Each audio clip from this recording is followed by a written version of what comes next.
जी जनाब, अस्सलाम वालेकुम। तीन खबरों पे बात करनी है। एक खबर तो ये है कि शाहिद आफरीदी ने अचानक फिर एक शाहीन आफरीदी के कप्तानी से हटाए जाने पर एक बयान दे दिया। कोई ज़रूरत नहीं थी, लेकिन शाहिद आफरीदी का सारा करियर कोई ज़रूरत नहीं थी कि मातहत ही रहा है। बयान क्या है और क्यों दिया गया, इस पर थोड़ी सी बात कर लेंगे। ख्वाजा आसिम ने थोड़ा सा लोगों को डरा दिया है और ये एक तरह से दूसरी किस्त है, और ये दूसरी किस्त उसी से मुतालिक है जो काजी फाइज ईसा और शहबाज शरीफ की मुलाकात थी, उसके अंदर भी इसी खौफ का तस्करा था। क्या बात है, ज़रा उस पर बात करेंगे। तीसरी खबर यह है कि अमरीकी सदर और शहबाज शरीफ के दरमियान बाकायदा ख़त किताबत शुरू हो गई है, जो कि तहरीक इंसाफ वालों के लिए कोई बहुत अच्छी खबर नहीं है। तीसरी खबर से शुरू करते हैं। भाई बात यह है कि जो बाइडन ने शहबाज शरीफ को ख़त लिख दिया। अच्छा, ये बात हजम नहीं हो रही तहरीक इंसाफ वाले से। वो कह रहे हैं कि भाई देखिए, ये व्हाट्सएप का ज़माना है, डिजिटल दौर है, सोशल मीडिया का दौर है, इसमें तो इंस्टाग्राम पे मीम्स चल रही हैं और रील्स बन रही हैं, इसमें ख़त कौन लिखता है। देखिए, शहबाज शरीफ की बड़ी बेइज्जती की है और शहबाज शरीफ को ख़त लिख दिया उन्होंने। अच्छा, अब इन्हें ये याद नहीं है कि इमरान खान ने अपने दौर में सर तोड़ कोशिश कर ली, बंदे फारिग कर दिए, बंदे नए लगा लिए, इधर से उधर उधर से इधर कर दिया, और एक कॉल नहीं हो सकी कि इमरान खान साहब आपको मुबारक हो, आप वज़ीर आज़म बन चुके। एक कॉल नहीं हुई, इसलिए कि वो अमरीकी हमें हमसे ज़्यादा जानते हैं। उन्हें पता था कि ये सारा जो इमरानी दौर है, ये सारा 2 नंबर दौर है, इसमें कोई ये सही तरीका है ही नहीं। लिहाजा उन्होंने मुबारकबाद देना गवारा नहीं की। इमरान खान अमेरिका गए और जिस तरह वापस आए, वो आपको गए जहाज़ में, आए बस में। वो बड़ा लंबा किस्सा है, आपको पता ही है सारा। तो खैर, वो सारा कुछ आपको पता है। उसके बाद आए ऐसे जैसे वर्ल्ड कप जीत के आए। नारा यही लगाया कि मैं वर्ल्ड कप जीत के आया हूं। इमरान खान की खारजा पॉलिसी ये थी कि उस वक्त जो है इमरान खान कहीं जाते थे तो वहाँ पर अगर किसी सदर या वज़ीर आज़म के साथ इमरान खान की तस्वीर आ जाती थी तो तहरीक इंसाफ वाले आसमान सर पर उठा लेते थे और उसको कहते थे कि देखें, ये होता है लीडर, ये होता है विजन। असल में उन्हें चाहिए थी लेजिटिमेसी, और दुनिया उन्हें लेजिटिमेसी नहीं देती थी। उनको एक इलेक्टेड प्राइम मिनिस्टर नहीं मानती थी। दुनिया जानती थी पाकिस्तान को और इमरान खान को भी। वो नहीं मानते थे इमरान खान को कि ये पाकिस्तान के प्राइम मिनिस्टर है। चाइना में देखा आपने, वो समर ओलंपिक्स शायद उसके लिए गए थे, और उसके अंदर एक कोने में एक क्यूबिकल से में बिठा दिया, यहाँ से बाहर नहीं जाना, यहीं बैठे रहना है। फवाद चौधरी, इमरान खान और शायद फैसल जावेद उसी कोने में बैठे रहे, वहीं से निकल के वापस आ गए। कोई डायरेक्टर लेवल का बंदा आके इन्हें रिसीव करता था, बार बार भेज देते थे। अच्छा, किसी जगह कोई काबिल इज्जत लीडर इन्हें नहीं मिलता था। हाँ, जब सारी दुनिया यूक्रेन की वजह से रूस पर थू थू कर रही थी, सारी दुनिया रूस का बायकॉट कर रही थी, उस जमाने में इमरान खान ने रूस का दौरा कर लिया। यानी रूस यूक्रेन के लोगों के ऊपर बम बरसा रहा था। सारी दुनिया इंसानी हकूक के हवाले से चीख रही थी, और उस वक्त इमरान खान उसी दिन प्यूटिन के साथ बैठे कॉफ़ी पीते हुए विक्ट्री वाली तस्वीरें बना रहे थे। ये वाहिद इमरान खान की खारजा मामलात में अचीवमेंट थी। हाँ, अलबत्ता तकारीर के मामले में इमरान खान ने कहा, रूस को मेरे से बेहतर कोई नहीं जानता, अमेरिका को मेरे से बेहतर कोई नहीं जानता, बरतानिया तो जाहिर है मेरे से बेहतर कोई जानता ही नहीं ना। अच्छा, मिडल ईस्ट को मेरे से बेहतर कोई नहीं जानता। अच्छा, जापान को मेरे से बेहतर कोई नहीं जानता, जर्मनी को मेरे से बेहतर कोई नहीं जानता।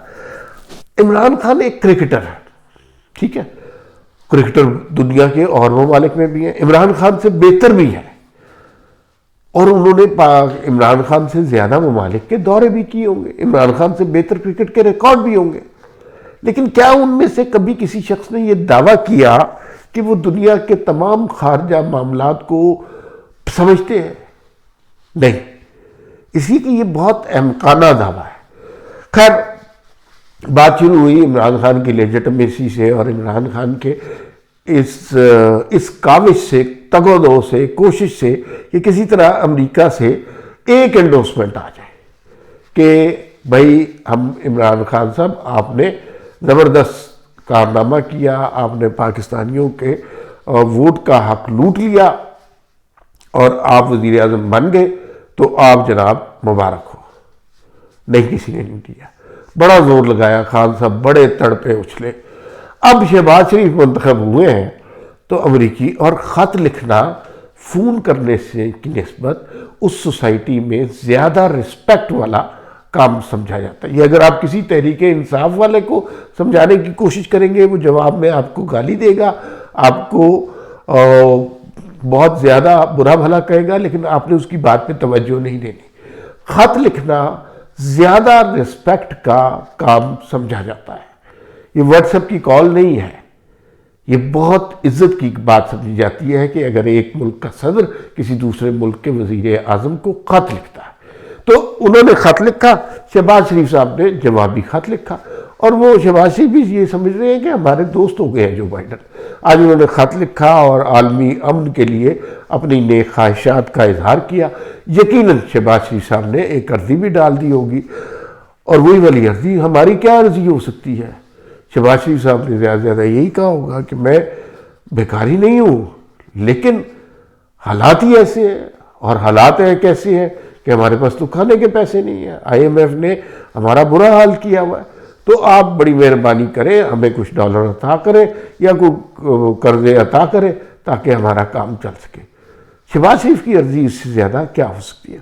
अच्छा, इसी से रिलेटेड बात है, ख्वाजा आसिफ साहब की आज जो स्टेटमेंट है वो बड़ी इंपॉर्टेंट है।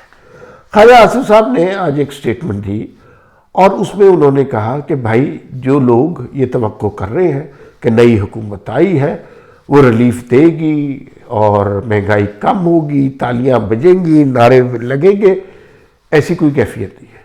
उन्होंने एक जुमला कहा, उन्होंने कहा कि ये मुल्क दिवालिया हो चुका है, हम रिलीफ नहीं दे सकते, और अब हालात ख़राब हो गए हैं, तनख्वाहदार तबके पे टैक्स लगता है, बाकी कोई टैक्स देता नहीं है। ये बात सही है, बिल्कुल सही है। और उन्होंने कहा अदालतों में टैक्स के मुकदमात का फैसला नहीं होता और बड़ी बड़ी मछलियाँ बच जाती हैं और गरीब आदमी महंगाई में जो है ना फंसा रहता। अच्छा, पिछले दिनों शहबाज शरीफ साहब की और काजी फैज़ ईसा की मुलाकात हुई थी 6 जजेस के हवाले से। काजी फैज़ ईसा ने, चीफ जस्टिस ने तलब किया था वज़ीर आज़म को, तो वहाँ पर भी शहबाज शरीफ साहब ने अर्जी डाल दी थी कि ये टैक्स के मामलात जल्दी हल करें, ये हाउसिंग सोसाइटी वाले और ये जो है ना ज़राअत वाले, इनके भी ज़रा मामला ठीक सीधे करें और अपनी मातहत अदालतों से भी दरख्वास्त करें कि टैक्स के मामला जल्दी हल कर दें। अच्छा, टैक्स के मामलात इस मुल्क में 75 साल से सही नहीं हुए। मुझे बाज़-औक़ात ये बात तो सही है, टैक्स के मामला दुरुस्त होने चाहिए। बाज़-औक़ात ये ख़दशा होता है कि शहबाज शरीफ एंड कंपनी एक उज़्र भी तलाश कर रहे हैं कि मईशत के हालात तो ठीक नहीं हो रहे, वो वहाँ तो खाई साहब ठीक कह रहे हैं और रिलीफ मिलना कोई नहीं है, तो फिर इसका मुद्दा खुद तो लेना नहीं है। सियासतदान तो नहीं कभी लेता कि मेरी गलती है, हमसे नहीं चला। उन्होंने किसी पे डालना है और उन्होंने अदालतों पे डालना है कि उन्होंने टैक्स का निज़ाम ठीक नहीं किया। हालांकि ये 75 साल से निज़ाम ठीक नहीं है, लेकिन 75 साल से महंगाई ऐसी नहीं थी और ये इसी तरह का चक्कर लग रहा है मुझे, और ये मामला ख़राब होते नज़र आ रहे हैं मुझे। वो लोग जो तवक्को लगाए बैठे हैं कि चीज़ें बहुत बेहतर होंगी, मुझे नहीं लग रहा। बल्कि आज रात सुना है कि पेट्रोल की प्राइस भी 10-15 रुपये बढ़ रही है। इन हालात में 10-15 रुपये पेट्रोल की प्राइस बढ़ेगी, हर चीज़ की कीमत में इजाफा हो जाएगा, तो गरीब आदमी तो चीखे मारेगा। ऊपर से ख्वाजा साहब कह रहे हैं कि रिलीफ कोई नहीं है, और इस पर तमाशा ये है कि शाहिद आफरीदी साहब कह रहे हैं कि भाई शाहीन आफरीदी को कोई अच्छा फैसला नहीं किया, इससे बेहतर तो रिजवान लगा देते।